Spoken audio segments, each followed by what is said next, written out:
இங்க லேண்ட் வாங்க தனிகை வந்து ரொம்ப ஹெல்ப்ஃபுல்லா இருந்துச்சு. அப்புறம் என்னோட பட்ஜெட் எந்தெந்த லேண்ட் சூட்டபிளா இருக்கும்னு சொல்லி எனக்கு சஜஸ்ட் பண்ணாங்க.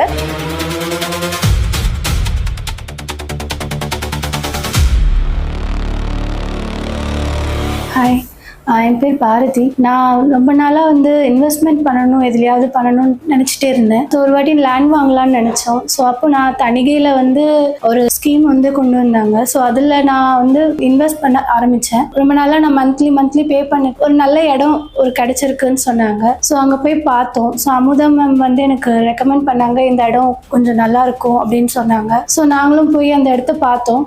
பார்த்த வரைக்கும் எங்களுக்கு ஓகேவா இருந்துச்சு. ஸோ நான் இன்வெஸ்ட்மெண்ட் ரொம்ப நாளாக பிளான் பண்ணிட்டு இருந்தனால ஸோ எனக்கு இங்க லேண்ட் வாங்க எனக்கு தணிகை வந்து ரொம்ப ஹெல்ப்ஃபுல்லா இருந்துச்சு. இன்வெஸ்ட்மெண்ட் பிளான் பண்றதுக்கு இடம் வாங்குற ஐடியா இருந்தா தணிகை சஜஸ்ட் பண்றேன். தணிகையில வந்து ஒரு எஸ்ஐபின்னு சொல்லி நான் அதுல ஜாயின் பண்ணேன். அந்த எஸ்ஐபி எப்படி ஒர்க் ஆகும் அப்படின்னா, இப்போ நம்ம மாசம் நான் வந்து 2000 ரூபாய் கட்டிட்டு இருந்தேன். ஸோ அந்த 2000 ரூபாய் ஒரு 10ஆம் தேதிக்குள்ள கட்டுறப்போ தணிகை வந்து இப்போ நான் 2000 ரூபாய் கட்டுறேன்னா இல்ல ஒரு அடிஷன் ஒரு 80 ரூபாய் ஆட் பண்ணி ஸோ நான் இடம் வாங்குறப்போ அந்த அமௌண்ட் வந்து எனக்கு அதுல இன்வெஸ்ட் பண்றதுக்கு எனக்கு ரொம்ப ஹெல்ப்ஃபுல்லா இருந்துச்சு. இந்த ஸ்கீம் வழியா போகும்போது எனக்கு ரிஜிஸ்ட்ரேஷன் பட்டா எவ்ரிதிங் வந்து ஃப்ரீயாவே எங்களுக்கு பண்ணி கொடுத்தாங்க.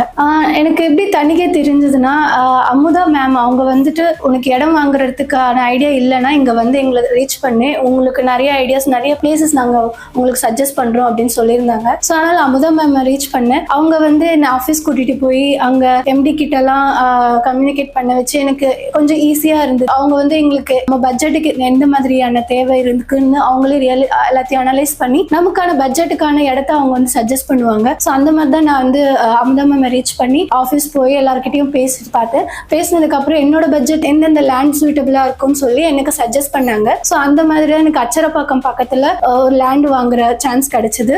என்னோட இன்வெஸ்ட்மெண்ட் வந்து ஃபியூச்சர்ல கொஞ்சம் நல்ல க்ரோத் இருக்கும்னு நினைச்சுதான் நான் அங்கே இன்வெஸ்ட் பண்ணேன். ஸோ அதுக்கு வந்து அமுதா மேம் தான் எனக்கு ரொம்ப ஹெல்ப்ஃபுல்லா இருந்தாங்க.